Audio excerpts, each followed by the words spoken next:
Hello viewers, legal advice channel पर आपका स्वागत है। आज मैं एक इंटरेस्टिंग टॉपिक लाया हूँ कि इलिजिटिमेट मैरिजेस से बॉर्न चिल्ड्रन का क्या लीगल स्टेटस होता है और उनका क्या लीगल राइट होता है अपने पेरेंट्स की एंसेस्ट्रल और सेल्फ एक्वायर्ड प्रॉपर्टी में। तो आज डिस्कस करते हैं इसके बारे में। आज मैं केवल हिंदू लॉज के रिगार्डिंग बात करूंगा, नहीं तो टॉपिक बहुत बड़ा हो जाएगा।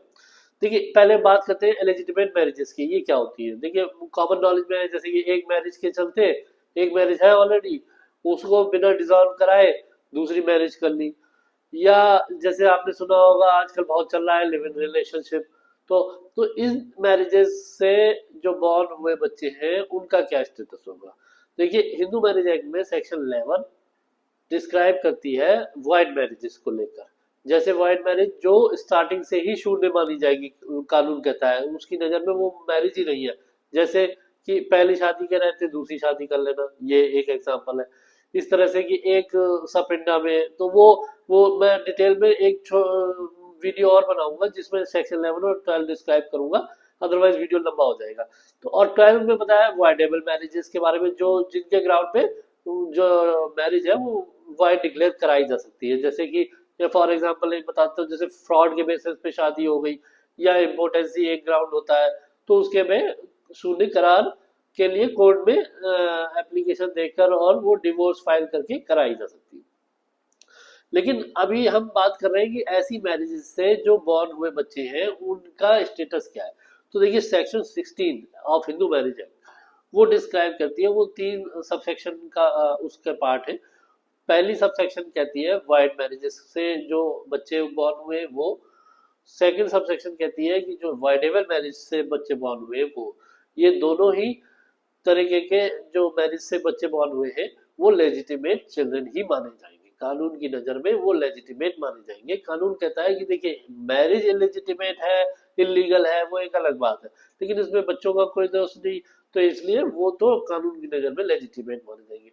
अब जब वो लेजिटिमेट का रिकॉग्नाइज किए जाएंगे, तो फिर अब क्वेश्चन अराइज होता है कि फिर उनका राइट बनता है। उनका राइट अपने पेरेंट्स की प्रॉपर्टी में कैसे बनता है, एंसेस्ट्रल में और सेल्फ एक्वायर्ड में। तो इसके लिए पहले हम चलते हैं एंसेस्ट्रल प्रॉपर्टी को डिस्कस करते हैं। देखिए, इसी तरीके का मैटर सुप्रीम कोर्ट पहुंचा और सुप्रीम कोर्ट की एक डिवीजन बेंच ने उसमें होल्ड किया कि सिर्फ सेल्फ एक्वायर्ड प्रॉपर्टी में ऐसे बच्चों का राइट होता है अपने पेरेंट्स की। फिर यही मामला कुछ दिनों में दूसरा एक डिस्प्यूट जो है वो पहुंचा दूसरी डिवीजन बेंच के पास सुप्रीम कोर्ट की, तो उन्होंने होल्ड किया कि नहीं, ऐसे बच्चे क्योंकि लेजिटिमेट डिक्लेयर किए गए हैं तो उनका राइट एंसेस्ट्रल प्रॉपर्टी में भी होता है अपने पेरेंट्स की, और सेल्फ एक्वायर्ड प्रॉपर्टी में भी होता है। अब ये कंट्राडिक्टरी जजमेंट्स हो गए, तो उसको सेटल करने के लिए इशू को लार्जर बेंच को भेजा गया सुप्रीम कोर्ट की। तो 3 जजेस बेंच की लार्जर बेंच ने फिर इसको रेफरेंस को आंसर किया डिटेल में, और उन्होंने बहुत अच्छे से एक छोटे एग्जाम्पल से इसको समझाया। उसमें उन्होंने क्या कहा कि जो एंसेस्ट्रल प्रॉपर्टी के बारे में था केवल, तो एंसेस्ट्रल प्रॉपर्टी में उन्होंने कहा कि एग्जांपल ले लेते हैं कि एक एंसेस्ट्रल प्रॉपर्टी है और 4 भाई हैं, को-पार्टनर हैं चारों। तो C1 C2 C3 C4, उसी ये एग्जांपल जजमेंट की 43 पैरा में मेंशन है, और मैं इसी एग्जांपल से ही जो है ये समझा रहा हूँ। तो उसमें C1 C2 C3 4 और C4 चार भाई हैं। तो वो प्रॉपर्टी जो है ये मानते हुए, देखिए, हिंदू सक्सेशन एक्ट की सेक्शन 6 कहती है कि कैसे डिवॉल्व होगी प्रॉपर्टी अगर कोई किसी की डेथ हो जाती है बिना डिवीजन के या बिना अपना हिस्सा आगे फर्दर डिवाइड किए। तो उसको उसमें ये प्रोविजन में डिस्क्राइब किया गया, तो उसको में ये कहा गया है कि ये मानते हुए कि उस प्रॉपर्टी का डिवीजन उस जिस व्यक्ति की मृत्यु हुई है उससे जस्ट पहले जीवित रहते हुए हो गया, ऐसे मानते हुए की जाएगी। तो जो एक प्रॉपर्टी थी उसको 1/4 हिस्सा C2 को भी आएगा। अब C2 की फैमिली है, उस फैमिली में एक वाइफ है और एक डॉटर है जो वैलिड मैरिज से है। इसके अलावा पता चलता है कि एक सन है जो एलिजिटिमेट मैरिज से है। तो अब कैसे डिवीजन होगा, तो कोर्ट ने कहा कि देखिए, अभी वो प्रॉपर्टी 1/4 पोर्शन उस प्रॉपर्टी का तो ठीक है C2 के हिस्से में आ गया, लेकिन अभी उसमें को पार्सनरी राइट है किसका, जो वैलिड मैरिज से जो बच्चे हैं।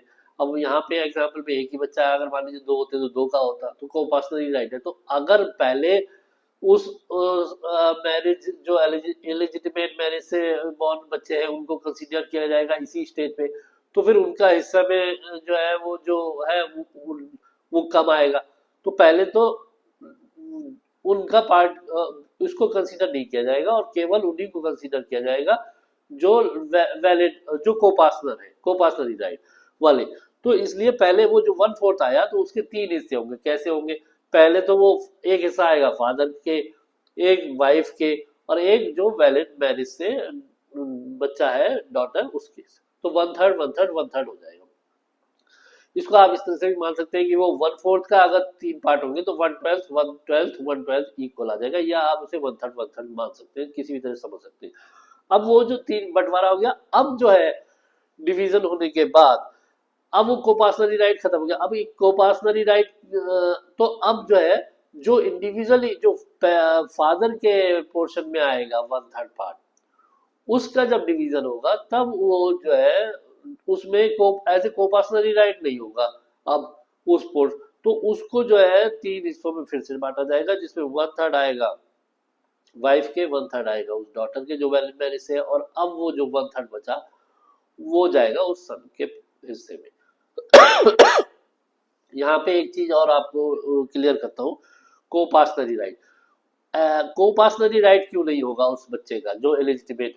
कानून कहता है कि देखिए जो मैरिज जो जिस जहां से वो बच्चा वो बॉर्न हुआ है वो मैरिज ही कानून की नजर में वाइड है, इलीगल है, तो वो ज्वाइंट हिंदू ज्वाइंट फैमिली का पार्ट नहीं बन सकती, हिंदू अनडिवाइडेड फैमिली का पार्ट नहीं हो सकती। तो जब वो नहीं हो सकती तो कोपासनरी राइट केवल उन्हीं लोगों को मिलता है जो उसके पार्ट होते हैं। तो इसलिए वो कोपासनरी राइट उनको नहीं मिलेगा उस बच्चे को जो लेजिटिमेट चाइल्ड हुआ है, जिसको डिस्क्राइब किया गया है सेक्शन 16 की सबसेक्शन 3 में। अब सबसेक्शन 3 कहती क्या है वो एक मिनट में मैं पढ़ देता हूँ कि नथिंग कंटेन्ड इन सबसेक्शन 1 और subsection 2 shall be construed as conferring upon any child of marriage which is null or void or which is annulled by a decree of nullity under section 12 any rights in or to the property of any person other than the parents in any case where but for the passing of this act such child would have been incapable of possessing or acquiring any such rights by reason of his not being the legitimate child of his parents. Short में meaning ये कि उस बच्चे का केवल अपने parents की property में राइट होगा और any other person word use हुआ है, किसी भी अदर पर्सन की प्रॉपर्टी में राइट नहीं हो सकता। इसलिए वो जो है क्योंकि कोपासनरी राइट इन्वॉल्व होता है जब एंसेस्टर प्रॉपर्टी में, इसलिए तब तक वो जब तक उसका पार्ट नहीं कर दिया जाएगा तब तक उसका कोई राइट नहीं होता। इसलिए वन थर्ड पार्ट केवल जब वो डिवीजन करके जो फादर के पास आएगा इंडिविजुअली उसमें से उसका राइट होगा। अब आ जाती है सेल्फ एक्वायर्ड प्रॉपर्टी में। तो देखिए सेल्फ एक्वायर्ड प्रॉपर्टी में वैसे तो साफ हो जाता है कि भाई क्योंकि फादर की मान लीजिए कोई सेल्फ एक्वायर्ड प्रॉपर्टी है तो उसमें तो कोपासनरी राइट का कोई इशू नहीं है, तो उसमें तीन हिस्से हो जाएंगे और मिल जाएगा, ये बात सही है। लेकिन यहाँ पे भी अगर लीगल फ्रेमवर्क में देखें तो इसमें भी एक पेज आता है, फंस सकता है। वो क्या कि देखिए सबसेक्शन 1 और सबसेक्शन 2 ऑफ 16 ये बताती है कि जो वाइड मैरिज और वाइडेबल मैरिज से जो बच्चे बॉर्न है उन्हीं को लेजिटिमेट चाइल्ड का दर्जा दिया जाएगा, यही तो डिफाइन किया है।